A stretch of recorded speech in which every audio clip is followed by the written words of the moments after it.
Hey, Mark here. I have three really fun giveaways for you. I have the Blu-rays for Teenage Mutant Ninja Turtles Mutant Mayhem and Paw Patrol the Mighty Movie up for grabs. So I have five each Blu-ray copies for those films. And I also have five digital copies for Killers of the Flower Moon up for grabs. So there's a total of 15 digital or Blu-ray copies up for grabs. If you'd like to win a copy, just leave me a comment and I will announce more at the end. Not more, but I will let you know more about this giveaway at the end of the episode. So if you're interested, just hang on till the end. But if you heard one of these and they sound interesting, just shoot me a message. You'd be like, Mark, I would love a copy of one of these. And tell me your favorite Jesse Plemons movie. He's great. I love him in Killers of the Flower Moon. So just shoot me a message. Let me know your favorite Jesse Plemons movie. And then stay tuned for the end of this episode if you want to listen to more of this giveaway. Thanks.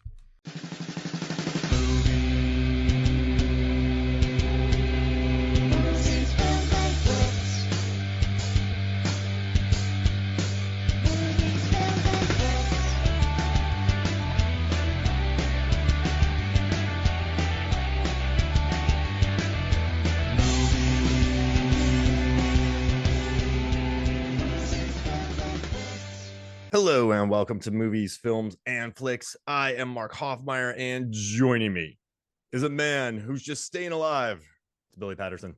Because I just got my COVID booster. I'm literally just trying to stay alive.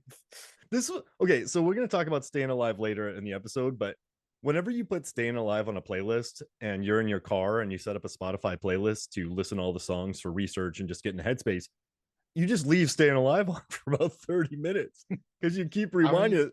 Then I'm like, oh crap, I gotta listen to some Radiohead. But I kept rewinding this song, Billy, on my way to work when I had open road. Because whenever it's on, you're like, yeah, staying alive. It's one of the great, we'll get into it, but it's one of the great like upbeat songs that has very dour lyrics, like Foster the People or the Beatles Help. Like it is. I love the dichotomy. You know what's interesting? So you and I, we've covered Batman Forever, Batman and Robin, and Godzilla, the soundtracks.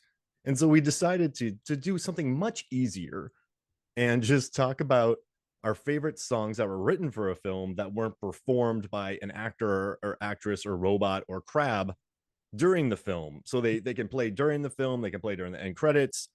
And you know what's kind of crazy? This has been our easiest episode to prepare for because there's probably millions of songs that have been written for film. Thousands upon thousands of songs have been written for movies. And so I've kind of felt a weight off my shoulders. Like if it was 10, then that's tough. You got to rank those 10, but I'm going to miss thousands. And I bet many people will be annoyed by the ones I don't pick, but there's no way that we could talk about all the great bangers like My Heart Will Go On and I Don't Want to Miss a Thing and Iris. And we just can't do that. So this was more fun because I felt like I got to be more creative because I knew whatever I picked, people would just complain that I didn't pick something else. I had the exact opposite. I agonized over this for at least 2 weeks, like agonized. This was the only time to my knowledge that I even brought this conversation up with the Honest Trailer writers. And we had like a full discussion on movie songs. Because also too, it's like you would throw something out and it's like we kind of came up with these kind of unwritten rules of like, Bohemian Rhapsody wouldn't count in Wayne's World because it wasn't written for that movie. It can't just be a needle drop. It can't be a needle drop. But also too, like you said, a character performing, because I was like, oh man, I had a Dick Tracy song on there, but I was like, no, Madonna sings it in the movie. It's DQ'd. So yeah, I had a real hard time. I mean, listen, I want Scotty Doesn't Know in my list, but Matt Damon performs it during the movie. So I think so. I like our criteria though. So this is just movies that like U2's Hold Me, Thrill Me, Kiss Me, Kill Me. It plays over the end credits. So or it can play during the movie. It can play like in A Heat of Night during the opening credits. You just can't have Ray Charles singing it next to Sidney Poitier. That'd be interesting. So yeah, like and so while putting my list together though, I realize I'm a super emo guy, Billy, and my picks are very emotional. And two of these songs I can't even really get through without tearing up. So I went for some super emo songs for my picks. I think I also really got in my feelings with a handful of my picks too. One of them is hands down the most dour, hopeless, depressing song maybe ever committed to being recorded. So one of the songs that I'm going to talk about in the theaters when it hit, I just started crying. And then I went home and I explained the movie to my wife Megan, and then I started talking about the song again, and then I started crying again.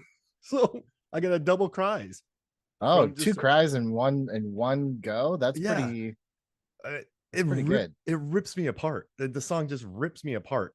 So I don't know. I mean, I'm looking at your list. I'm like, man, it's not even obvious. There's like two that I think it could be. Oh man. Oh yeah. Well, I can't even get through the first three lines of one song without getting choked up. So I put myself, so it's interesting. I'm listening to Staying Alive in the car, and then I have like See You Again play next, and I'm like, oh man. Like I just start getting teary, so I just go back to Staying Alive and I listen to that. Or Kiss's amazing song. But yeah, let's jump into it. I know we're kind of dancing Yeah, around the songs, but sure. we each pick seven. We're not going to go as in depth as we do with the soundtrack songs because like we really we really tore into those. But I think this will just be fun to kind of talk about songs we love and we dig. Yeah, at least for mine, this is in no like particular order of Oh, okay. like love it or hate it. Or not hate it. Obviously, I wouldn't pick it, but I don't think there's just like, and this one's the granddaddy. I just kind of was like, of the 50 options that I agonized over picking, these were the seven that I moved to the advanced round. But since we're talking about being in our feelings, I'm gonna move the energy the opposite way. Let's start on a big positive, can't not love this thing, and that's Will Smith's Wild Wild West. There's a Mandela effect on the idea that Will Smith went on this run where every song that he had at the end of his big blockbuster recapped the plot. That's not true. If you go back and listen to Men in Black, he's just talking about how kick-ass the Men in Black are. He's not telling you about Edgar or what happened. Wow, West is the first song where you walk out of the theater, you're like, the hell was that? Will Smith's like, don't you worry, I'm going to tell you in depth. Like, I'm Will Smith and this is Artemis, and together we're cowboys and protagonists. Like, he's telling you literally beat for beat who everyone is. But if you're gonna do that, you sample from one of the best. You take Stevie Wonder, then you add on Drew Hill, who in '99, like Cisco's Thong Song is like the summer hit. Then on top of that, you have a music video. I love Wild Wild West. That's a different conversation. But arguably, the music video is a better Wild Wild West piece of media than the film itself. It is non-canonical because they do not spoil the very odd twist of Selma Hayek's character in the music video. But you get cameos from Stevie Wonder, from Alfonso Ribeira, from Fresh Prince. Like this is maybe the only song I can think of where people detest this movie, but everyone loves this song. And that's a great point. I remember this being performed live at the VMAs, the MTV Video Music Awards, and just everybody coming out. And there's just something about his songs during that time with Men in Black, Wild Wild West, Getting Jiggy with It, Miami. They're just good jams that they're like he says, he doesn't swear a lot. You can just put them on and just jam out to them, and they make you happy. Like Wild Wild West makes you really happy. This song, and you don't even have to watch a movie again because he just does it all, like you said, in the lyrics. Literally tells you the whole movie, and then arguably has a better, more satisfying plot arc with Selma Hayek. Because spoiler for Wild Wild West, in the movie he goes through all of it, and then she's like, "Oh, by the way, I'm married. Like I did all of this just to get my husband back." In the music video, no such thing. She definitely ends up with Will Smith, and it's great. Well, that's good. What is it about Will Smith songs that are so memorable? Like, I feel like you can listen to them a decent amount and just sing them back to somebody. Like, I still feel like I can nail 70% of Wild Wild West Because lyrics. you already liked I Wish by Stevie Wonder before you listened to Yeah. Wild Wild West, you know? Like honestly, like there was a time, and I don't know if this is still the case, but people were really like that they're not making new stuff, their sampling is just stealing. It's like, do you know like the curation and trying to find a new way to spin a song that everybody loves? Like I feel like that's arguably harder than making a new song. But he did it here, right? Like this is a Yeah, good jam. I think so. I think it's great. How do you still listen to this? Like, is this your, like when you're roller skating on Venice Beach? Like, is this your jam? It's definitely on my playlist, but I will say I'm annoyed because I'm an Apple Music guy, not a Spotify guy. And they only have the version that was from his like greatest hits album. And it has this obnoxious intro where Jaden is like 3 years old. And he's like, "Hey, Jaden, what song should I do next?" It's like, "Wow, Wow, West." He's like, "No, man, people are singing that song, Wow, Wow, West." And it's like 40 seconds of this before the song starts. I'm like, ugh, just get to it. I don't care about your kid. I had that on Spotify too. Yeah, Yeah. we went through it. It's something that's fun the first time, right? And then you listen to it again, you're like, oh, come on now, get past Yeah. It's like, I get it. I get it. You love your son. That's great. I'm You're a sad. good dad. Awesome. Just get to my song, okay? And after hearing all that, now he's like, I hate that I pushed my kids into show business because they hated it. So now hearing Will Smith say that, then hearing Jaden kind of talk about Wild Wild West, this makes me feel bad. Do, do you think Jaden was insincere in his request for Wild Wild West on the Greatest Hits album? No, Men in Black, please. It's a better movie. Men in Black is arguably a more refined song, but you just can't like dance to it as good as Wild Wild West. You certainly can bop to. There's literally a they teach you a dance in the Wild Wild West music video, but it's just not as like high energy as Wild Wild West. And even like I love Black Suits Come and Nod Your Head, which was the Men in Black 2 one, which I don't think was a sample, but even that was like a little bit more plotting rock and roll. This one was just pure pop gooey goodness. I love it. And when Cisco just opens it up, just it's a great time. Man, how deep is your love for me? That guy could belt it out. I like that there's a whole article by AV Club. They're like, Cisco explains what dumps like a truck means. But I dare you to find anyone on the street over the age of 27 and literally just say wiki wiki and see what third word they say. So if you're listening to this on like public transportation or next to somebody, just test it out and let us know. Just go wiki wiki and see if they say Wow, wow. wow, West, Jim West, Yeah. Desperado, Rough Rider. Yeah, Everyone knows the words, right? You know the words to the song. You're like, I don't remember anything about Wild Wild West. Yes, you do. You know the words to that song, and that's the movie. Great. I remember one time on a let's see, bus ride. My brother started. This is way back in the early 2000s, but he started going, "Imagine me and you and you," and then the entire bus exploded in the song. I bet nowadays, if you just start doing Wild Wild West, you could get a decent amount of people up on a bus. I mean, Fresh Prince seems to be the bus song du jour. Like you can get a group of people to sing the Fresh Prince theme song, but I think you could do it with Wild Wild West. Just recreate the beginning of La La Land, but with Wild Wild West. Oh, I love it. Okay, so okay, what am I gonna start with? I don't want to get all emotional first. I think you're right. So I'm gonna do Try Again by Aaliyah from Romeo Must Die. Yeah. And this was her only number one hit. So this I didn't know they that. talked about how it was like the number one hit was like a total banger. And she had done Are You That Somebody, which was an awesome song with Timbaland for Dr. Doolittle. So that was a big hit. But then yeah, she like that only hit 21. So they said that this one, Try Again, went all the way to number one for her. And it's just when it hits over the just her and Jet Li walking away at the end credits, and it wasn't really like a love story, but then Barry Hankerson, who was managing, was like, it's got to be a love song. So then Static Major, who wrote it, he like reworked the lyrics to kind of make it a little bit more romantic. But it's just a good song. Like it's like saying yes, saying no, just do your thing. We'll see how it goes. Like just I don't know, I dig it. Like it's just a cool song, and knowing they definitely hired her on the movie to write some of the soundtrack, and then she churns out a number one hit with a movie with Jet Li. It just makes me very happy. And it's a good song, and Aaliyah's cool.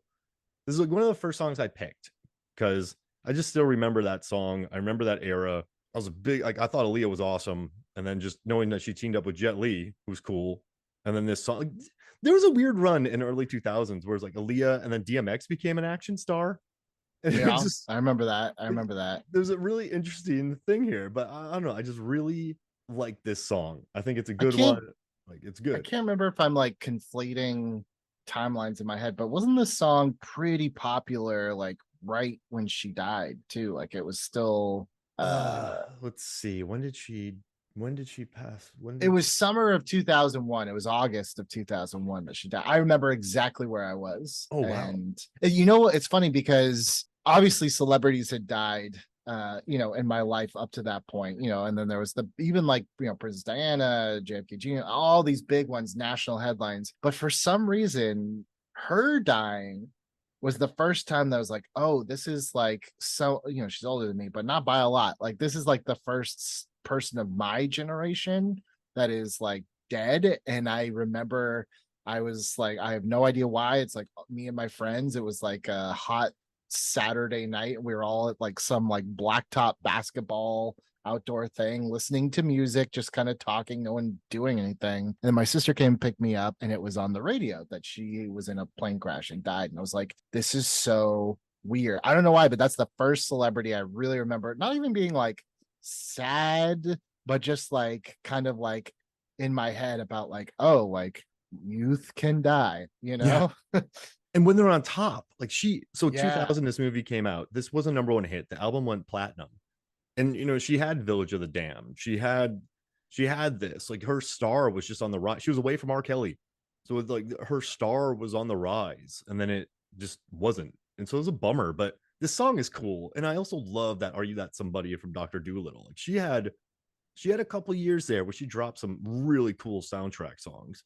So I had to include Try Again by Aaliyah. I Great had to. song. Yeah. It's a good song. um She's great. Like it's a cool I song. I loved I still sometimes say like, depending on the context, I'll be like, it's been a long time. I shouldn't have left you without a dope beat to step to. And people are like, please don't do that. Everyone knows that, right? It's been a long Yeah. time, and that shouldn't have left you. Yeah, and so I had to have. It just reminded me of that era when Jet Li started his sort of ascendancy. Dude, the Jet, I know it's not the same movie, but the first Jet Li movie I saw in a theater was Kiss of the Dragon. Oh, with the NERD song. And it was great. Whoa! Remember when he fights the boxer to Yeah, was that the one where he like I'm an breaks the neck outlaw? at the end? Yeah, like oh no, he fights this boxer guy, and the guy's like punching through wood. But that song, like I'm an outlaw, quick on the Oh draw. yeah. Dun, dun, Yeah, dun, dun, dude. dun, dun, dun, dun. Yeah. And then he And then fought they the tried to use twins. it in Daredevil, and I was like, no, No. we already used this song has been claimed. Don't put this in Daredevil. No, that movie was great. Yes, 2000 like 2002 Jet Li is like, because then it was like I saw the one, Yeah. which was awesome. Yeah, good Hit stuff, his man. hit his Jason Statham run of movies. Like Yeah, him and dude. the Stath. But yeah, no, this is Mistake. cool. I have 2 Romeo and Juliet movies on here, so it's kind of interesting. Yeah, you definitely have a theme. But I didn't even mean to. So something in my head, Yeah. like I subconsciously picked a theme of films here, but I love them, so I'm happy. This is cool. All right, so I'll keep it in a similar time frame, since we're already feeling nostalgic about the early 2000s. This I had to research to make sure, and this was written specifically for this movie, and if you listen to it, it definitely has the same qualities, which is I Against I by Massive Attack featuring Mos Def from Blade 2. This song, I tried to pick the songs on my list as best as I could. That I think what makes a great movie song is that it's a banger of a song on its own, but then somehow connects you back to that movie, whether it's kind of like, tangentially a POV of one of the characters, or, it just kind of, it brings you on here. So I didn't put this on my list. It's on my honorable mentions, but I just want to say like Madonna's Beautiful Stranger, I think is a great example of like, that is a banger, great song, but also it's unmistakably sonically somehow aesthetically Austin Powers. Like you Yeah. hear it and you can hear that heightened 60s world within that song. So I love this song because I feel like the lyrics are kind of like from the point of view of Blade and how he feels maybe about Nisa and kind of his conflict, which is kind of like, I love where it's like only one of us like can survive, so it's like we can't ride together, we can't live and die together, all we can do is collide together. There's almost like a reluctance, like the lyrics aren't like I'm going to destroy you because it makes me feel good. It's like it's almost like this this like, oh man, like there's just no choice, like this is just the way it has to be. But then also like you hear like the opening beats and it's like almost like this kind of like metal tingling, and you can just feel the silver spikes of Blade's weapons. Like it just sonically fits that movie so well, and it's just one of my favorite Massive Attack tracks. And it's when they're walking into the club, so like it's And on, over the end credits too, like so they play it twice. They got their money's worth from yeah. that song. Well, I would have played it the whole time. Like, I Yeah. think I'd have Miss Robinson that thing. And whenever I hear the song, I think of the scene where they're just walking down there. I'm a big Mos Yeah. Def fan. You know, the like Massive Attack, Mos Def. Like, I love albums like Judgment Night, like Blade 2, that fuse like rock or EDM with rap or hip hop. Like, they have some pretty like really cool albums coming out, but this is the best one like on the album. I think I Guess I is just cool. Like I Guess I, like, yeah, when you picked it I got a little jealous, but I'm happy you did. A funny story about Mos Def. I just have to tell this real quick. Every year my mom, she when she wraps my Christmas presents, she always has to put like from Captain America, from Batman. Like she always likes to put a pop culture thing. She never puts like from mom and dad, right? So this was a couple years ago, and she puts to Billy from Mos Def. And I was like, whoa, I had no idea that you knew who Mos Def was. She's like, yeah, I watched The Mandalorian. I was like, that's Moff Gideon. And she's like, oh, sorry, I meant Moff Gideon. I was like, but how do you like, where'd you get Mos Def from? She's like, I don't know who that is. That was the end of the conversation. And I've yet to figure out where she got that pull from. But every time I hear like the name Mos Def, I just think of my mom thinking that's who was trying to take the dark saber. I wish that whenever you see your mom, she just leaves by like saying survive 16 times. Survive. Survive. Like, she just does that, and then until she's gone. Like, all right, I will Mom. say Blade 2 also has another kick-ass track with Child of the Wild West. But it just, that one I really like a lot, but it's tonally like this song just feels like Blade 2. It has almost like a little bit of the like a sense of dread and horror that encapsulates Blade, where the other one is like you could throw Child of the Wild West into like Too Fast, Too Furious, and it probably would have worked. And I don't think you could drop this song in another movie as effectively. And also it just works so well. Like you said, two of a kind, but one won't survive. You have two vampires. Like you have three variations of vampires fighting in this movie. Right. So you have the regular vampires, the new vampires, and then Blade. So it's like, two of a kind, but one won't survive. Like it's good job, Mos Def. Good job, man. Like it warmed my heart to see that he literally I read like they commissioned him to Massive Attack to write this song for the soundtrack. So it's very deliberate, which is why I like that a lot. Yeah, good pick. Very good pick. I'm gonna get one of my emotional ones out of the way. All right, let's do it. Let's get in our feelings. Wiz Khalifa and Charlie Puth, Furious 7, See You Again. Holy mackerel, man. It's we were talking about Aaliyah. Jeez Louise, I have Aaliyah and then I have Paul Walker. But I know a lot of people who worked with Paul Walker, and I got called a couple times to work on the Fast movies, but I was getting married and then I had a couple other things going, so I obviously couldn't work on the film. But everyone who worked with him just loved the guy. And I remember my wife being like, why do you guys celebrate nice people? Like, people are supposed to be nice. I'm like, yeah, but I've worked in the film industry for a while and you just don't meet that many of them. Like, it's genuine people. And so when he passed away, it really hit hard.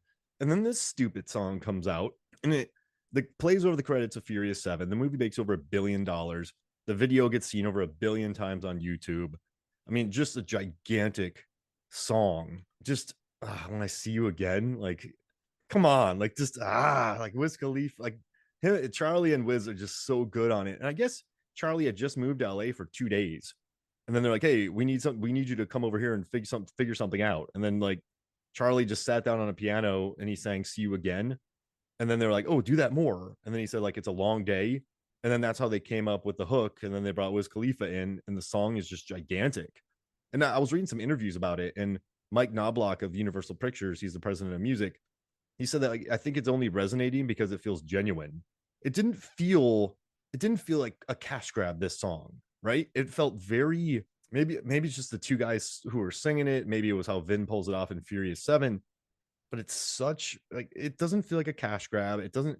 It's like a really great send off for the character, and it hurt. Like it still stings, but it's a good song. It's a wildly successful song. This is the most successful song I've picked, but I had to do it. See You Again from Furious. Yeah, it's so good that to me, that's kind of maybe why I fell off of the Fast franchise after 7, was because like it's like too perfect.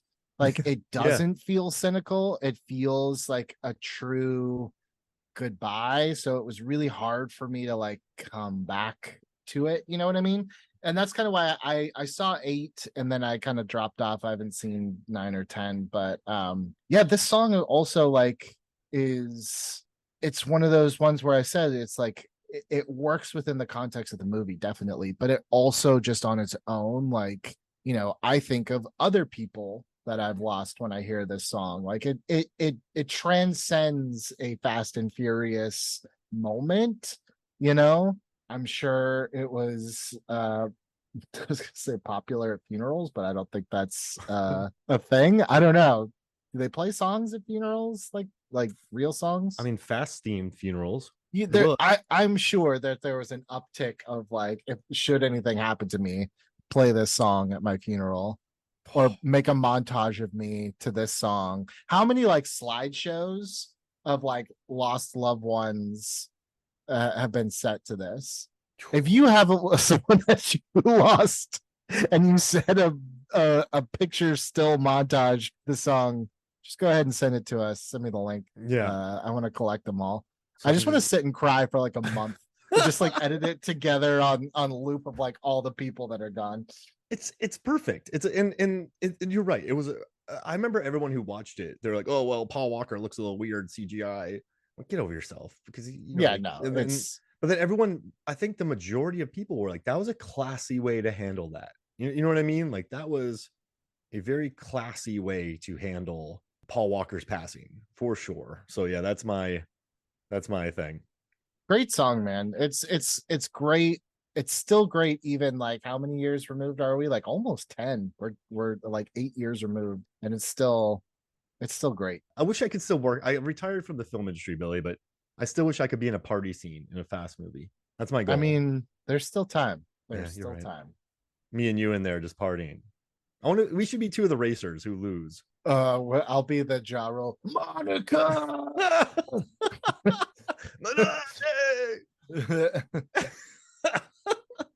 Yeah, I'll be Michael Ealy, I guess. Okay. I'll just wipe. I'll jump the bridge, but I'll crash. There you go. I like that's good. I like that. We did it. And I didn't pick Too Fast, Too Furious either, but I only wanted one Fast movie, one Fast song, and I had to go with this one.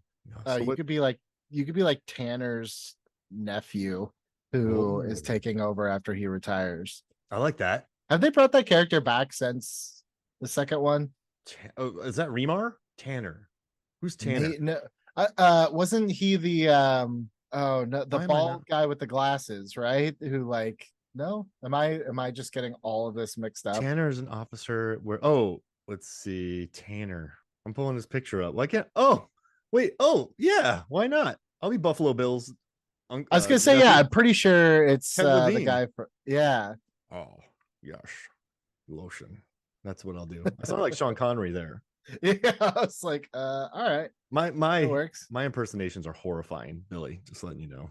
Terrible. I mean, I love the idea of just a weird Sean Connery character entering this franchise, like out of nowhere. I was in Star Wars. If I ever had a cameo, I want to be one of the fighter pilots, but I want to have like huge mutton chops. My goggles look like Elvis's glasses, and I just have like a bedazzled suit, and I just talk like Elvis in there. Oh, they're behind me. Like that's my whole thing. Like I'm Elvis Antilles, and then I blow up. I'm like, oh, like that's my whole bit. And I'm in the movie for sweet mama. Yeah.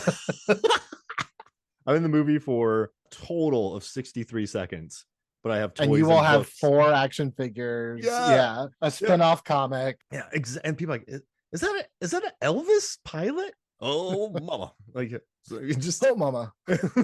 Oh, mama, that's a big Death Star. Stay on target. I can't do Elvis saying stay on target. Stay on target. I can't do it. Can't do it. Oh mama. Yeah, that's it. Cut the chatter, Elvis. Wise men say only fools rush in, Luke. Turn off your targeted computer. I would sound more like Bruce Campbell doing Elvis, I think, than anything. But yeah, that would be. I'm starting to like get into like Dusty Rhodes. You gotta turn off your computer, baby. You gotta feel the force. You gotta get that mythos. It's just real small, but you've been banging one breath at home, baby. You know how to do this. You're up there like Cody Rhodes. I'm up there like Elvis. We'd be the most popular pilots ever. I think so. Good old Dusty. I'd be doing some Macho Man math, like 2 + 2. Oh, it's the Steiner math. Oh, Steiner math. That's what it is. Yeah. Oh boy. Yeah. If I was Macho Man, I'd like blow up the scepter. I mean the Death Star. Blow up the Death Star. Yeah. Yep. We need an audio. What are we talking about? What are we doing? You're on your third. Wait, you're on your yes. third. Okay. Third pick. Let's move into this one. So this is one that, again, I think it thematically kind of fits the protagonist of the movie. This is Jerry Cantrell from Alice in Chains fame with Leave Me Alone, which plays over the theme credits or the end credits of The Cable Guy. Batman Forever excluded. I think The Cable Guy is my favorite Jim Carrey movie. He's insane in it. I wasn't ready for it, Billy.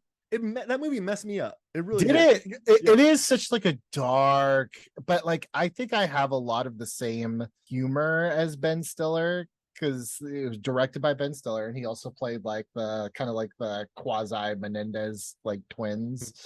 And yeah, like this song just kicks ass, but it's also like it's kind of dark, just like this movie. It's very pessimistic, kind of like this movie, and it is just like from Matthew Broderick's kind of point of view of just leave me alone, just go away.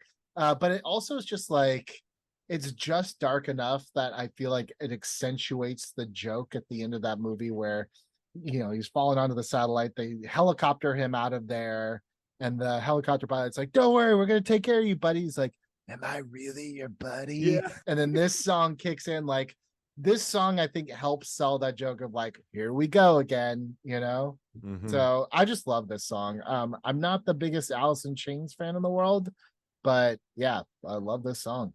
And also too, I just want to say I bought the soundtrack and that standing outside a broken phone booth, and then they also have Hey Man, Nice Shot. Like there's some really good songs. They had Cypress Hill, Silverchair. But when he performed Somebody to Love at the karaoke party with all those weird folks, like that movie, I just wasn't ready for it. I think if he got paid $3 million for this movie, it would be a lot more popular. But I think everyone hates it because he got 20 million. Like I think do people hate this movie? Well, remember, so at the time, I remember at the time people were on it, man. And you know what's crazy? I didn't have internet at this time, and I didn't have a phone, but I somehow knew that this was a lot and people had their knives out for it. Like it was just common knowledge that people are ready to kind of hate on Cable Guy. But it's I love the basketball scene. It's just a weird, mean movie that I wasn't ready for when it came out, but I love it now. And I'm not a Chains fan either. I was a little worried when I saw this song, but it's still a good time, man. Like he's not as Allison Chaney in this song. I think it's a little harder. It's definitely harder than Alice in Chains. It's also like slightly less melodic. Definitely there is melody, but there is kind of just like, I don't know. I feel like it's a little bit more. I can't believe I'm saying this about Alice in Chains. Alice in Chains feels a little bit more cleaned up, and this feels like a little bit more guttural, which I kind of like. But I have such great to my like memory, the only time my parents ever took us to the drive-in movie was to see Pocahontas, and I was bored out of my effing mind. I was like, this movie sucks. And so, at that point, you could just look around you and see that there was obviously other better things going on. And I remember like getting out of the car to like stretch my legs, but you could still, I don't know if this is true of all drive-ins because I think that's the only time I ever went, but it's like you could hear the movies, like they had little speaker boxes like outside the cars for each movie. So I vividly remember watching the like the password game scene from Cable Guy on the next screen, and then my dad being like, no, no, no, you have to watch this one. I was like, oh, all right. So I didn't get to see Cable Guy in its entirety till like, I don't know, maybe a couple years later on VHS, but I was like, this movie is awesome. Like, it's so freaking funny. I don't know why. I'll take that over The Mask and Dumb and Dumber and Ace Ventura any day of the week. Whoa. Yeah. Not even have to like think about it. I'm like, yep, I'll take Cable Guy. I went Dumb and Dumber is a lot. I just don't know if I could watch it a lot. So I think The Mask maybe, but I haven't watched The Mask in a long time. That's how I feel about The Mask. I love The Mask, but like it exhausts me. So it's not one that I want to like put on all the time. Broderick just Broderick being and Jack Black. And Jack Black. Yeah. Dunked on. And what's her name? Leslie Bibb? No, not Leslie Bibb. No, and it's not Leslie Nope. It's no. Oh, it's Judd Apatow's wife, Leslie Mann. Leslie Mann. Yeah. Leslie Bibb, I think, is like a soccer or basketball player. She's with Sam Rockwell, Leslie Bibb. Leslie Mann. No, who am I thinking? I know, I'm thinking of a different Leslie. I don't know. So many Leslies. Wait, who's the Leslie basketball player? Lisa Leslie? That's it. That's who I was thinking of. Hey, we got there. So I'm not going to talk long about this one because I don't want to start crying and I don't want to wreck anything. But okay. It's from one of my favorite films. It's from 2011's Take Shelter, directed by Jeff Nichols. And so Jeff Nichols is one of my favorite directors. But before I knew about him, my favorite band is called Lucero, and the lead singer is Ben Nichols. Sorry if you know this, Billy, already, and I'm not trying to like Lucero. No, please. Yeah. Like Lucero is like my favorite band, and when I was a bouncer at a bar in Florida, they used to play there a lot. Megan and I have gone to the shows. There's a song called "My Tears Don't Matter Much." When I was in a band, I was in a band called the Brewskis. We had a song called "Light Beers Don't Matter Much." Megan got him to handwrite all the lyrics of "My Tears Don't Matter Much" on a thing, and she framed it for me. And wow, so when Jeff Nichols started making movies, it's called Shotgun Stories with Michael Shannon. I was like, oh wow, Ben's brother's making movies. But then he kept progressing as a filmmaker, and he has Bike Riders coming up, which looks awesome. And that's also a Lucero song called Bike Riders, which is incredible. But Take Shelter is it's about this guy who his mom came down with schizophrenia. And so he starts having like weird like visions. He started having like weird feelings about the world ending. And one part of him, he's like, but he lives in the rural like Midwest. Everyone's treated with respect. Jeff Nichols is like really good about respecting the Midwest, but he doesn't know if the world's going to end or if he's actually succumbing like his mom did to mental illness. And so he starts really wanting to like protect his family because he thinks the world might be ending, but he also doesn't know if he's going crazy. And oh man, it just hurts. But at the end, when Ben Nichols like see those storage clouds rolling in, just like I knew it would begin, midnight sky at noon today, shelter still so far away. And then it ends with like there's like all I know is I need to keep you close. All I know is I need to keep you close. And it's just such a beautiful song. And it's just sort of, I don't want to give anything away, but like Michael Shannon, Jessica Chastain should have been nominated for Oscars for it. Shea Whigham's incredible in it. He's in Furious 7. No, he's in Furious 6 and 4 and 10. But yeah, it's a beautiful song by it's in one of my favorite movies, and it's from my favorite singer, and it just floors me. It floors me. Like, so yeah, I had to pick this one, Shelter by Ben Nichols for Take Shelter. Was this the double crying one that yeah. I knew it the minute that I turned this one on, and then you said that, I was like, oh, I know exactly what it is. Billy, I don't cry really, and it's not because of a macho posturing thing. It's not because of I keep my emotions in check. Like I'm all about a good cry, so but I just rarely do it. I guess it's hard to turn on the wet works, but this song just like opened up a fire hose in a theater. I just had tears streaming down my face. I was like, oh my gosh, this is what it's like. But yeah, it happens. Yeah, it's always like the movies too. I feel like that take you by surprise. Like you didn't walk into this, I'm sure, expecting that this was going to hit like a deep chord. You just hope to see like a good movie with a couple good actors in it, Yeah, and it hit me hard. It hit me really hard. And so that was when I saw The Gray, I like got in my car afterwards, and like I'm not gonna say I like sobbed or anything, but I just was like I couldn't even drive because I was just like I need to like get a hold of myself here. That was like too much, you know? Yeah. It and I can't even listen to the song all the way through, but it's beautiful and it's gorgeous. So yeah. Yeah. Oh man. Whew. I got through it though. I got through it. So Okay, it's you good. did. You Yeah. did. But Yeah. you know, you don't have to posture. You can cry on the show. It's Now, not yeah, my show, listen, but I would, Billy. If it happened, I'd let it happen. I'd fight through it. okay. But it's a beautiful song. Favorite artist. So yeah, yeah, yeah. We've seen All him. Like right. I buy all his vinyls. Very pretend. I love Lucero. They're my favorite band. So, what's your fourth pick? Oh man, So this one's from my favorite band. This is Kiss with yes. God Gave Rock and Roll to You Too from Bill and Ted's Bogus Journey. It was interesting that they decided to go with Kiss because this was a time in Kiss's career where they were definitely not like in vogue. Um, Mm-hmm. they had a couple hits, but ultimately, like a lot of the 80s was Kiss just being like, we don't know who we are. Like, we're just gonna follow trends, you know, like hair metal's a thing. Let's be a hair metal band, you know.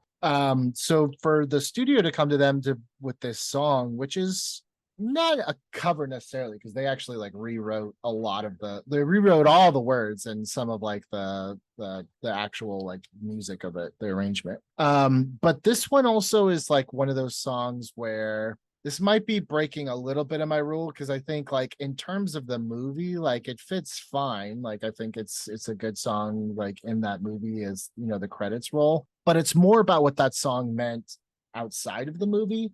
Their drummer was battling cancer and he was too sick to be on this song, which ended up on their album Revenge. He was too sick to drum on Revenge, but he's like, please, please, please let me play in the video and let me like do some vocals. So that kind of bridge section where there's like that really high harmony, that's him, that's Eric.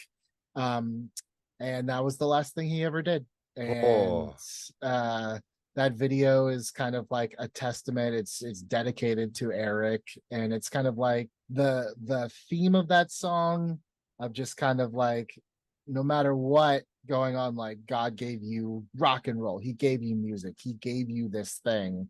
But like when you put it in the context of like Eric, it's like that's his legacy. God gave rock and roll, the gift of rock and roll to Eric Carr, and that was the end, you know. So it's like a beautiful tribute to Eric. It's kind of like a beautiful kind of like It's a Wonderful Life type of song. And does that feeling translate to Bill and Ted's Bogus Journey? Maybe not 100%, but still to me, like I can't not put that on a movie list song.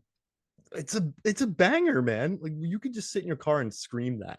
It's so That was one of good. my daughter's first favorite Kiss songs. She'd say, God gave to you, God gave to you. Ah, Um, what sucks about Eric dying, besides the fact that he died, was he also died on the day that Freddie Mercury died.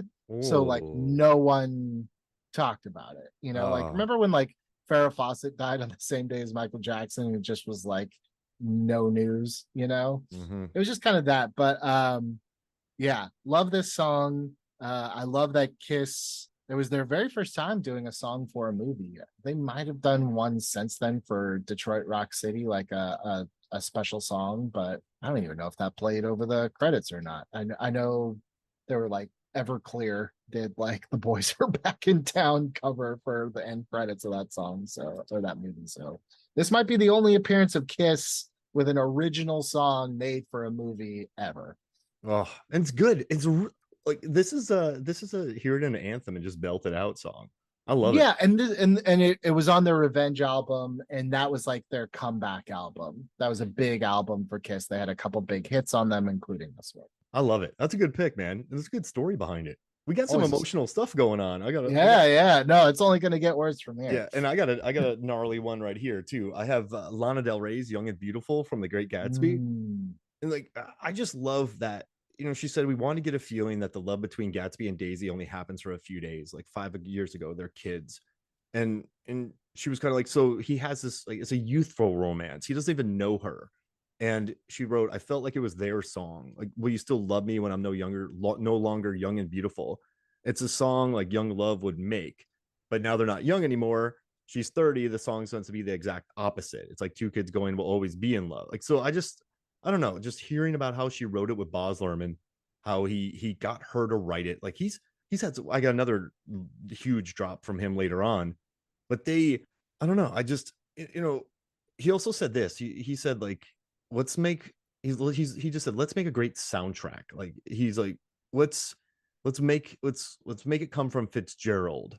So when he wrote the book, he was a modernist. He was in the moment, and the music of the moment was African American street music called jazz. And when he put jazz music in Gatsby, everyone was like, "What are you crazy? It's a fad." And so, yeah, and then he put hit parade like pop songs, the equivalent of Lana Del Rey singing a beautiful ballad. Like he thought this through. Then he brought her in, and if you've read Gatsby, this song makes a lot of sense for Daisy as well. Just she's sort of loved. No one really knows who she is, and like, will you still love me when I'm young and beautiful? Then you have Lana Del Rey's just vocals, just like ripping this song up. I mean, Baz Luhrmann's great with music anyhow, but this is just a good jam, and it builds too. Like it builds, and so it's a good ballad, but it's also a good driving song. It hits the whole gamut. So yeah, yeah, young and beautiful. I I'm a like it. big Lana Del Rey fan. I think she has like this.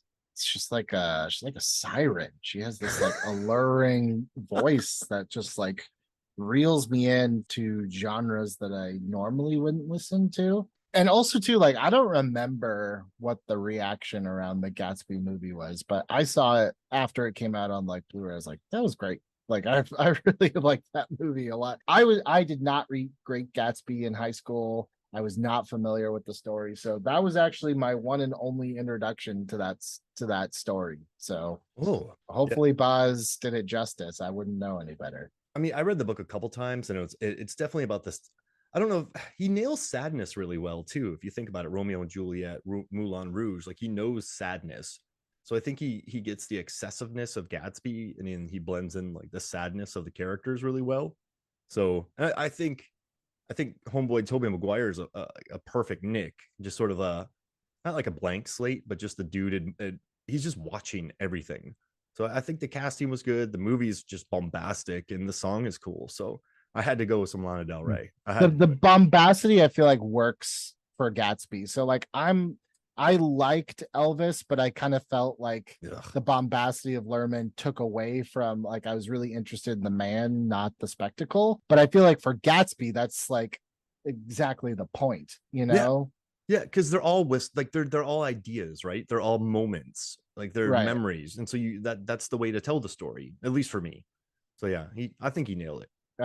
Great pick, man. I do love me some Lana Del Rey. Just hits. I love listening in the car. Crushes it. All right, Are what do you I on your fifth pick? We're I flying think through this. so, yeah. I've got one, two, three left. Yeah. These are all What's it gonna these be? are all difficult ones. You know what? I'm gonna go with this one because I probably is the least I have to say about something. I just finished watching this movie. I think I'd seen it before, but I was like, I want to rewatch it just to have it fresh in my mind. This is I'll Remember by Madonna, which is the theme song for a movie no one's probably ever seen called With Honors, which is, according to my research, the only PG-13 Joe Pesci film that exists. It is about Brendan Fraser, is a Harvard student.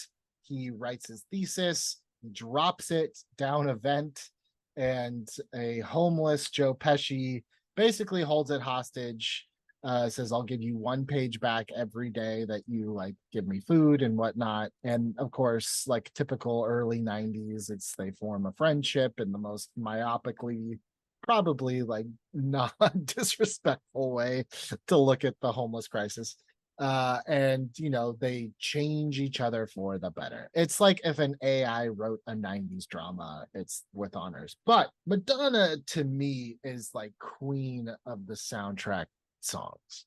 Like, you know, I already mentioned Beautiful Strangers. She's got 4 minutes from Get Smart. She's got a whole album for Dick Tracy. But this one is, I picked this one because it's kind of hard to remember at that time, but it's like Madonna did a little bit of like a image shift where it was, you know, she had that erotica and the sex book, and I'm not saying she was wrong or did anything wrong. I think it was just more like, Madonna was kind of known for reinventing herself over and over. And I think it was time at that point that, the label and the studio felt like it was time to like kind of get back to like a different Madonna. And so her first kind of go after all that was I'll Remember, which was the theme song for this movie. And to me, this is like when I think of the 90s, if you just say 90s, I hear this song. I don't know why. I can't remember if I heard this a lot growing up. Even just like the syncopated. So it's like if you've heard the song, it's the way that the synthesizer. It's like a heartbeat.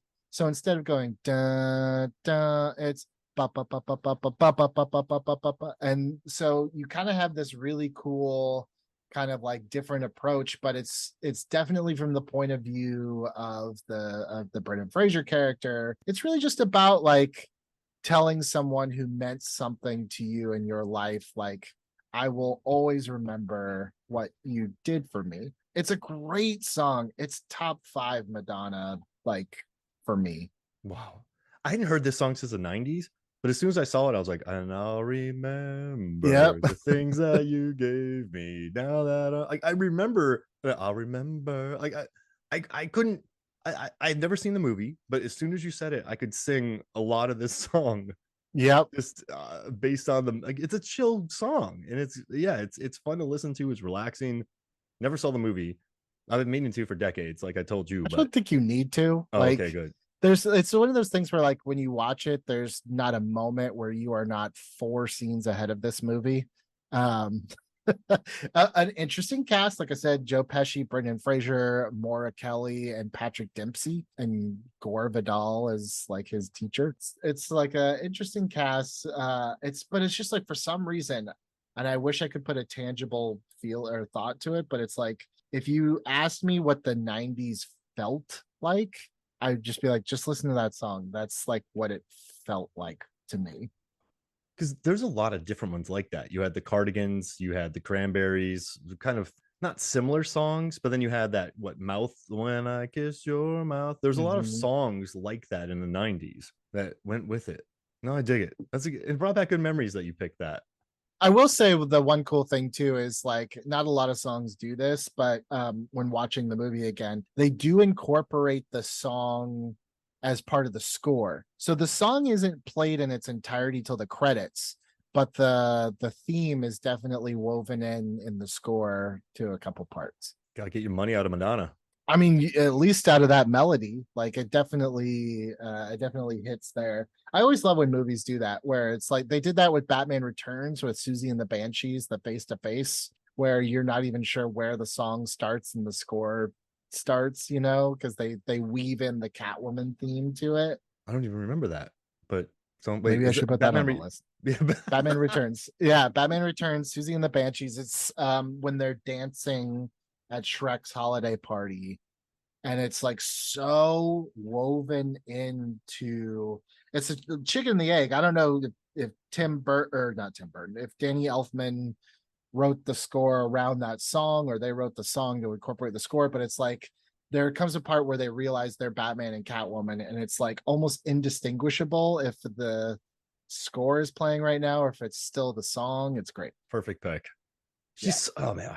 So I'm gonna go with a movie from '67, and that's In the Heat of Okay. the Night with Ray Great Charles, movie. Sidney Yeah. Poitier. Like, I mean, really groundbreaking film. I mean, that we could talk for hours about that film and his performance.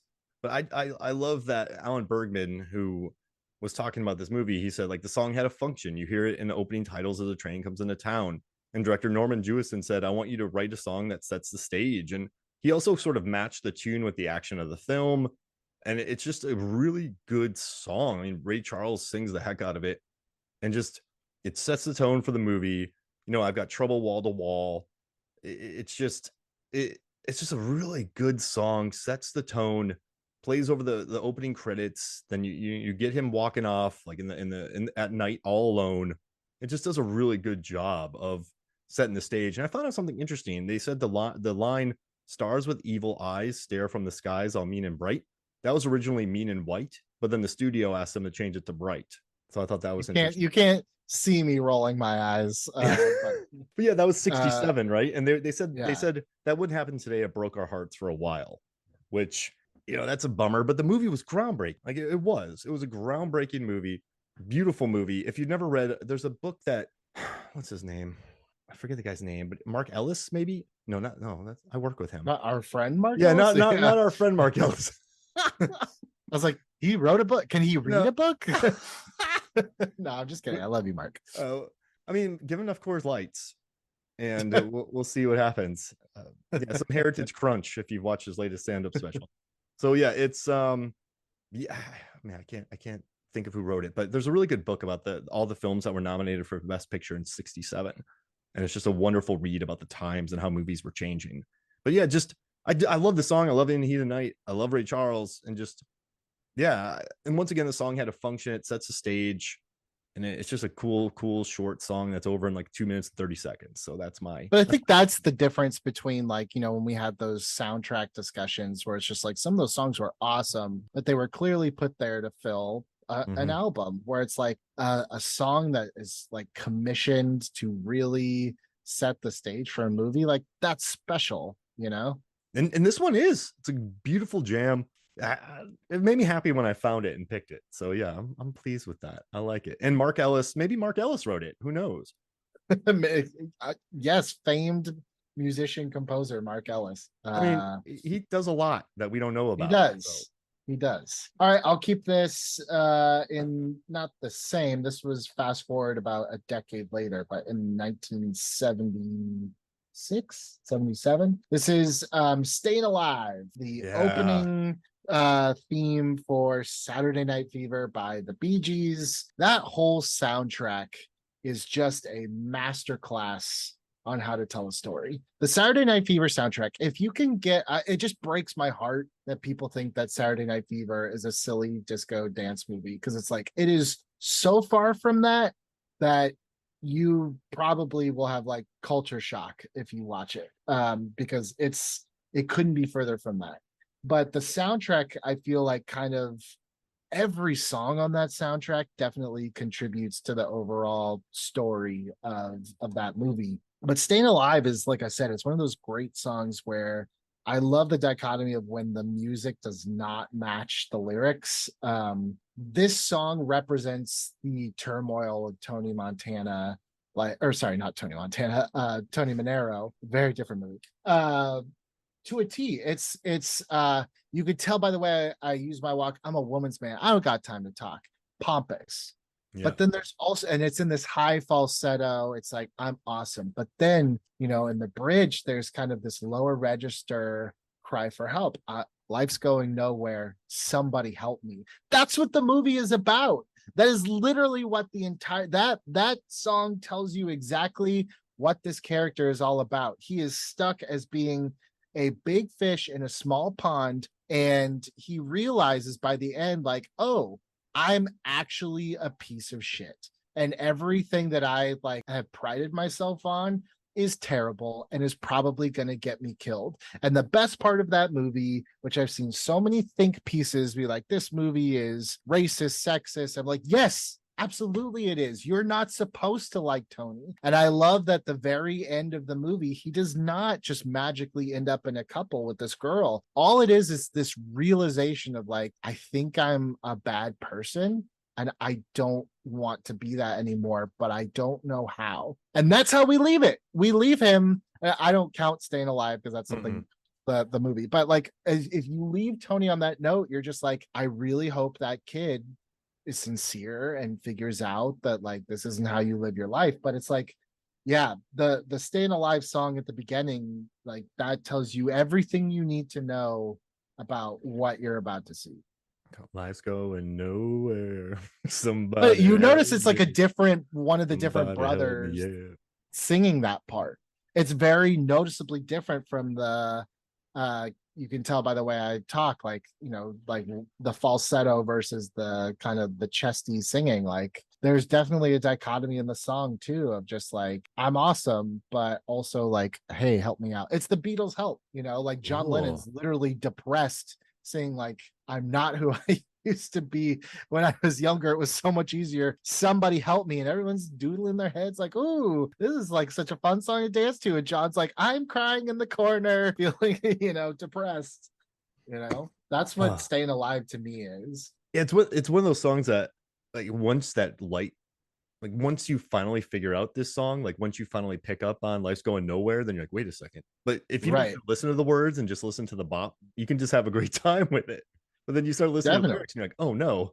So it's kind of it's great dance music, but that's also works for the story because I mean the dude is definitely going nowhere. Yeah. But that's the whole point of that movie is they build you up to think that Tony is like this dance king and this is his life. And then they kind of pull the rug out under you when you realize like, but his life is going nowhere. This is nothing. He's king of Saturday night, but what do you do on Sunday morning, Bar life sucks, Billy. I worked in so many bars and it's such a flighty thing. I remember feeling that way too, and I just had to leave where I was at. I was like, I gotta go, like because I'm not doing it. I was working at a pet store and working at a bar and in terrible bands, and I thought it was cool. And I was like, no, I'm not. I need to leave. So I just took off. So I feel for You him. got I out. don't feel for him. Like I didn't do what they did, but I definitely felt like my life is not really going in. My life's going nowhere. Somebody help me. No one was going to help me actually, so I just took off. And so yeah, I mean it that was good. Good stuff, man. That was wonderful. All right, you ready for an absolute banger of a song? Let's do it. Exit music for a film, Radiohead, Romeo and Juliet, another Baz Luhrmann film. But I didn't realize this wasn't even on the soundtrack. yeah, Like so he asked, he called him up, was like, "Hey man, like we'll put it at the end credits, but I don't want it on the soundtrack." But I mean, this song, man, like just imagine sitting in a theater after this movie and just soaking up. I don't remember this song in the theater when I saw it, but just imagine soaking this up when you're sitting in there and just like I don't know. I love what he said about it. So it's like when they watch this movie, they said, like, I saw the Zeffirelli version when I was 13 and cried my eyes out because I couldn't understand why the morning after they shagged, they didn't run away. And then he put York recalled, this song is written for two people who should run away before all the bad stuff starts. A personal song. And then he put the singer toyed with the idea of using lines from Shakespeare's original text, but gave up the idea in favor of paraphrasing the predicament from the view of the teenage couple. So pack and get dressed before your father hears us, before all hell breaks loose, and like breathe, keep breathing. I can't do this alone. But yeah, it's like they said it's a literal interpretation. The music played over the closing credits of Romeo and Juliet, and a figurative one. The characters' deaths are their final exit. But it's just I know it didn't get put on the soundtrack, but it did play over the credits, so I feel like that counts. It's just and it builds, man. I don't know about you, but I love songs that build. Like I feel like the Lana Del Rey song builds. I feel like Run by Snow Patrol builds. I love One Headlight the way it builds. I love songs that like Madness by Muse. I love that how that builds. Like I build. I just like songs that this song takes its time and just builds into something beautiful. So yeah, I had to do exit music for a film. That's my sixth pick. Yeah, that's a great pick, man. Romeo and Juliet, to go back to the Baz Luhrmann conversation, he definitely has a style, and I think it works, not so well for something like Elvis, works very well for Gatsby. Romeo and Juliet, I've heard every opinion under the sun about that movie, but I will say that I had read the play like in English class and I had seen the Zeffirelli one, but it wasn't until I saw that Leo Baz Luhrmann one that it connected with me, and I was like, I understand the stakes and what's happening, and kind of like the almost the dark humor and just the folly of youth, the impulsiveness of it all. He shows up to a party madly in love with this girl until he finds another one, and then he's madly in love with this girl and then kills himself on accident. Like it's definitely one of those things that as you get older, but I love that movie. I love that. Like, there's so many good songs in that song. You could have chosen like Local God. Like, there's Local God was the one that I think I still have on my playlist somewhere. Dude, I love that one. Remember how hard Everclear hit? Like She's Perfect in an effed up way now. Magazines and like, you know what I'm talking about? She looks like a teenage anthem. Well, she looks like she could have been happy in another life. Like he has some pretty like drug filled, depressing songs. Everclear Art does. So yeah, I guess think he had like one too many songs about his dad, and then I was like, I get it. That Father of My Yes. song, like it just makes me want to call up my dad and yell at him. It's but to kill, like, listen, Love Fool by the Cardigans, that's what led me to this. And I was like, oh yeah, Radiohead. But yeah, it's a beautiful song. I love Radiohead. And they have some of the best music videos. I like showing my students for my short form production Radiohead music videos because I think they're really innovative.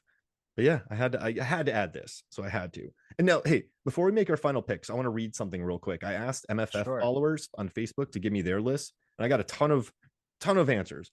So a classic American movie said "Scandalous" by Prince. He loves that song. Kyla Sharon said "Goddess of Love" was supposed to be in Pretty in Pink, but then she said it, yeah, Pretty in Pink. And then we have Andy Golding. He likes Miss Misery by Elliott Smith. I almost picked that song. And I would have picked Needle in the Hay by Elliott Smith, but that was an original song for it. Right. Let's see. Jesse Deal. This used to be my playground by Madonna from A League of Their Own. Speaking of Madonna, Aaron Yeah, Newell another one. said McCartney's Vanilla Sky. Adam Hodgins said mine is the best around. It was written for Rocky 3, but then swapped out for Eye of the Tiger and used for Karate Kid, which is a wonderful fact. David Thompson wrote Against All Odds by Phil Collins. Justin Gott, he said, How Do I Live from Con Air, because of the Con Air podcast. And I didn't pick Deepest Bluest for this one, everybody. I know it's going to shock people. Yeah. And then he put, let's see, Your Man from Orgasmo. Bryce Serberg said that. Serberg said that. William Underwood said Real Thing, Pearl Jam, and Cypress Hill, Judgment Night. Lisa Skippin said Beautiful Stranger, Madonna. The Austin Powers, The Spy Who Shagged Me. Timothy Parenteau said John Bon Jovi's entire Blaze of Glory album. Jesse Deal, he said, once again, exit music for a film, Radiohead, which I love. Billy Boyko, you're going to like this, Billy. Hey, the two Billies. He put Smashing Pumpkins, The End is the Beginning is the End from Batman and Robin. Right. Bill King, he asked about Bond, but he said if it does, Live and Let Die, I want that in here. Tom Trezemer. Oh, wait, no. And then MX put MX Cat said The Secret of My Success by Night Ranger. So he loves that song. So I got a lot of people like kind of into this. So yeah, I got some cool answers from Facebook before we jump into our last picks. I'm going to throw you my quick one-line honorable mentions. These are the ones that I tossed and turned, but ultimately turned down. Guns N' Roses, You Could Be Mine from Terminator 2, also shows up in Terminator Salvation. I realize that one is just a really cool music video and a pretty good Guns N' Roses song. So U2, Hold Me, Thrill Me, Kiss Me, Kill Me. I think it's superior to most of the other Batman songs, but it just isn't. There wasn't anything Batman about it other than it's on that soundtrack. I wanted to do Kiss from a Rose, but as we talked about in that, it is actually from Neverending Story 3, not Batman Forever. So I just let it go. ZZ Top's Double Back. Obviously, Back to the Future has some great songs, but I feel like that one is overlooked, and I feel like it's one of ZZ Top's best songs, and they have never played it live, or they only played it like once, which I don't understand. Beautiful Stranger, we talked about how sonically that is great. All Star by Smash Mouth for Mystery Men. You got to pay respects to where it's due to that. That might be the most memorable thing about Mystery Men is that song. I could sing that whole song to you right now, and I haven't listened to it in 10 years. So yeah. It was a banger, and there's a whole generation that thinks it was made for Shrek. It was not, kids. It was for a Ben Stiller dark comedy called Mystery. I had Will You Be There, the theme from Free Willy by Michael Jackson, which is just, I really love that song. It's one of my favorite Michael Jackson songs. And then Nickelback and Saliva, at that time, teaming up like the freaking Avengers to do Hero from the first Spider-Man movie, the Sam Raimi Spider-Man movie. Like, to have Chad Kroeger and Josie Scott together in one song for a Spider-Man movie, like Nickelback wasn't like embarrassing at that point. So it was, yeah. Dude, it's a ballad. It's a power anthem. Power ballad. It's a power ballad. Hear songs like that anymore. I mean, those two just let it rip. So yeah, that's a perfect song. I love Hero. And that was a big song too. It was huge. Yeah, great song. So those are my ones that I ultimately had to let go so that I could make room for my very last one here. I almost didn't include this because I didn't know if it was cheating, because while it is a song, at least on the soundtrack, it is also attached to about 3 minutes of score. But I'm going to go with it anyways. This is Emiliana Torrini with Gollum's song from Lord of the Rings, The Two Towers. This might be the most hopeless, desolate piece of music ever written. And I love it's my favorite ending to any of those three movies, which is just this like eerie, unsettled feeling. But also when you look at the lyrics of this song, it's so interesting because it is clearly Smeagol and Gollum singing, but the personality shifts between the verses and the lyrics. And you can kind of, when you look at the lyrics, you can tell who's singing, and it almost tells its own little story. Um, you know, the second kind of verse is so in the end I will be what I will be. No loyal friend was ever there for me. At this point you can surmise that Gollum has just broken Smeagol, but then the POV switches. The lyrics now say, now we say goodbye, we say you didn't try, as if Gollum has now taken over. Because the first line of this song, you know, before was, don't say goodbye, don't say I didn't try. This is Gollum influencing Smeagol, and then by the end we have now lost Smeagol completely. It's now we say goodbye, we say you didn't try, these tears you cry, it's too late, it's too late. And then it's almost like Gollum is yelling at Smeagol at the very end, you are lost, you can never go home. Oh, And that's it. beautifully sung too. Like you really got to listen to the words to get this, because you could Yeah, just let it wash over you and just let the feel hit you. But it's not until you listen to the words, they're like, oh my gosh, this gets it's you. this yeah, it's this Icelandic singer, and you know, I couldn't tell you anything else she's done, but she has and I don't know if it's just for this song or just like in this is her voice in general. She almost has this like childlike quality to her voice that just makes it sound so much more painful.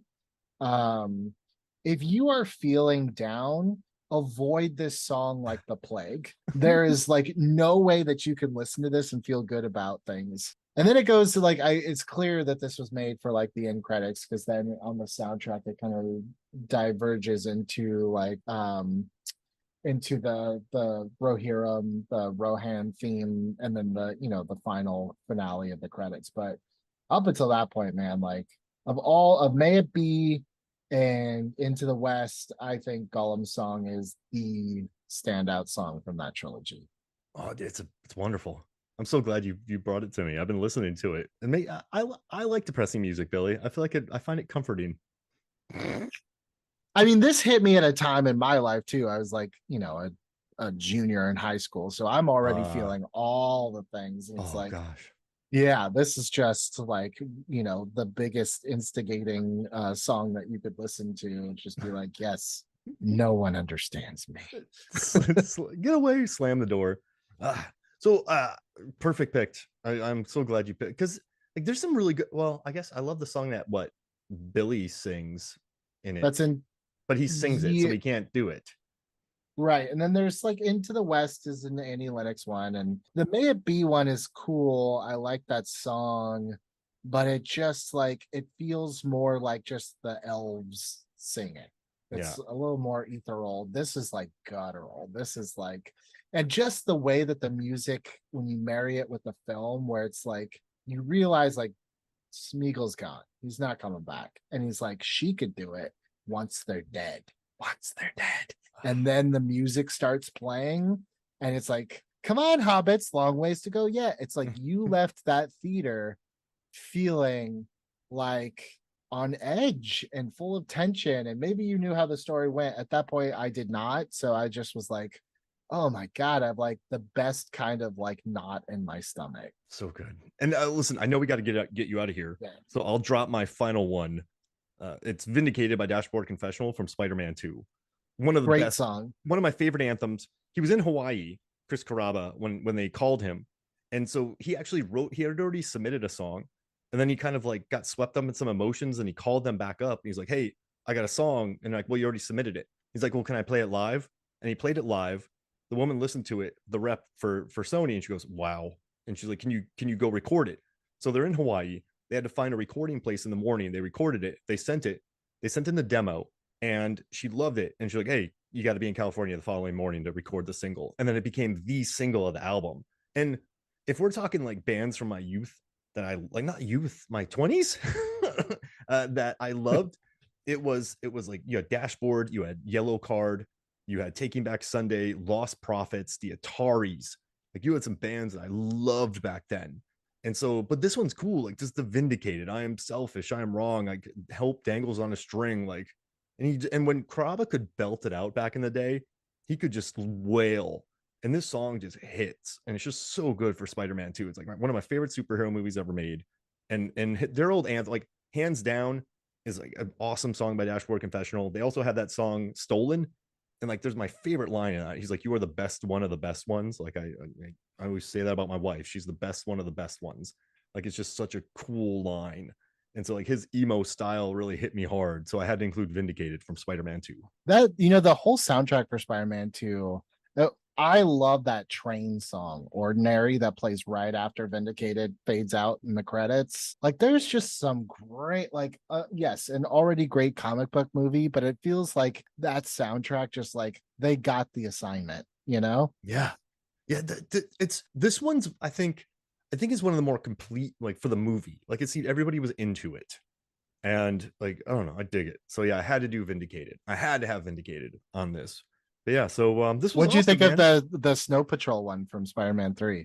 Whoa, I haven't listened to that. What's the name? I'll just pull it up. Signal Fire. All right, I'll be listening to that soon. I'll let you know. That to me, I feel like was even if depending on how you feel about that movie, I still feel like I was like, yeah, you had three great singles from all these movies, I mean, Hero, Vindicated, and Signal Fire. look, what did it hit? So it hit number one on the Billboard chart, but the U.S. top 200, it topped at 7. Like that's big, man, Yeah. for that. And people were buying tons of albums back then. So yeah, that's our 14 picks, man. This was awesome. Thank you for joining me, Billy. Yeah, this was so much fun, and now I can like just take a big sigh of relief. Like it's out there, I can't take it back. It is what it is. We'll just do another one. But Yeah, yeah, man. probably. Hey, thank you so much for joining me. And yeah, I'll put your contact information on like X, your like X handle and stuff like that. I know you're not on it much, but thank you, man, for joining me. This was great. Thank you. All right, so for me, Mark Hoffmeyer, for Billy Patterson, this is Movies and Flicks. We'll see you next week. Hey, Mark here. So there's not too much left to say. Just message me if you want a copy of one of those, but I just want to get this out of the way. Teenage Mutant Ninja Turtles Mutant Mayhem is now on Blu-ray and digital. After years of hiding, the Turtle Brothers hit the streets of New York to take on an army of mutants in this hilarious action-packed adventure. Enjoy over 40 minutes of bonus content when you buy it on Blu-ray. Rated PG from Paramount Pictures. Then, for Paw Patrol. Bring home Paw Patrol, the mighty movie on Blu-ray and digital now. When a magical meteor crash lands in Adventure City and transforms the Paw Patrol pups into the Mighty Pups, two supervillains team up to steal the superpowers for themselves in this all-new big screen adventure. The fun starts at home with Paw Patrol, the mighty movie on Blu-ray and digital today. Rated PG from Paramount Pictures. And for Killers of the Flower Moon, directed by Martin Scorsese, Killers of the Flower Moon is a masterpiece and is now available on digital. Lily Gladstone, alongside Academy Award winners Leonardo DiCaprio and Robert De Niro, give powerful performances in this riveting film based on a true story. Buy the epic Western crime saga Killers of the Flower Moon on digital, rated R from Apple Original Films and Paramount Pictures.